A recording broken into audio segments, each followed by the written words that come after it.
to tell you a story. When I was about 10 years old, I heard my mother talking to my father, and I've got to set the stage for you. I was one of those kids that loved adults. When there was adults around, I was there in the middle of them. I didn't have a lot to do with my peers. My brother under me is 3 years away. So I loved grown-ups, and I wanted to hear everything they had to say. And so I'm being nosy me one day when I hear my mother say to my father, Troy, I'm Troy Jr., so she's saying to my father, Troy, I'm going to throw a party. And of course my ears perked up. My mother and dad, as far as I knew, had never really thrown a party. They had friends over, but really a party. And mother said, and it's for women only. And of course my ears really picked up on that. But I went to my mother and said, I'm going to be there, even though I'll be a woman for the day, amen. I'm going to be there with all of you. And something happened.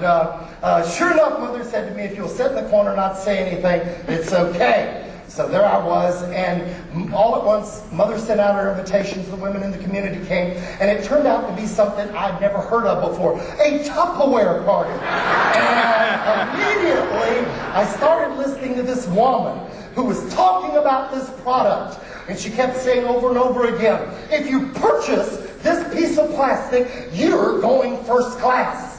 And she kept saying it over and over again. And of course, it wasn't later until she did her sales pitch and people bought Tupperware. Now you've got to remember, in the 50s, when I grew up, Tupperware was a fashion statement. Amen? Every one of my grandparents and uncles and aunts had all their furniture covered in clear plastic. And it was just the way it was in the 1950s.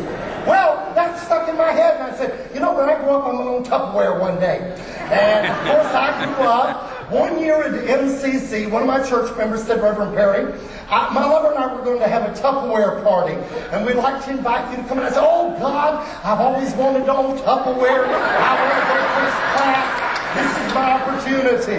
And I've got to tell you, when we arrived, there were 19 other gay couples beside my lover and I. And I always thought, when I think about that, here we were, not a woman in the room except the woman who was going to sell. She didn't know anything about us. And every time she opened her mouth, there was a double entendre about every piece of plastic she And we laughed. Just ourselves silly, and made her very, very nervous. And so, it was time for her to do her sales pitch. We're screaming, we're laughing, we're carrying on. But brother, when she came back in the room, and sisters, it was unbelievable. The blood had left her face, and she said, my God. She said, I want to tell you something. She said, I've never sold this much Tupperware in my life. But we had told the host while she was out, we said, we've got to come out to this woman, tell her who we are. Because she kept referring to us as this group of young bachelors. And immediately, with that, we said, no, you got it all wrong. We have to explain to you, we're homosexuals. We are actually couples. We're gay couples. And immediately she said, then I want more gay Tupperware parties.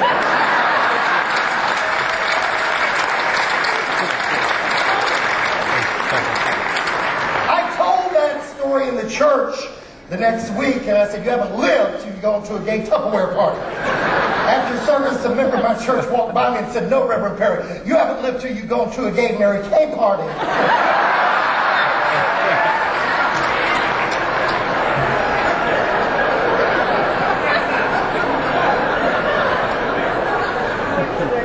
Going first class, amen.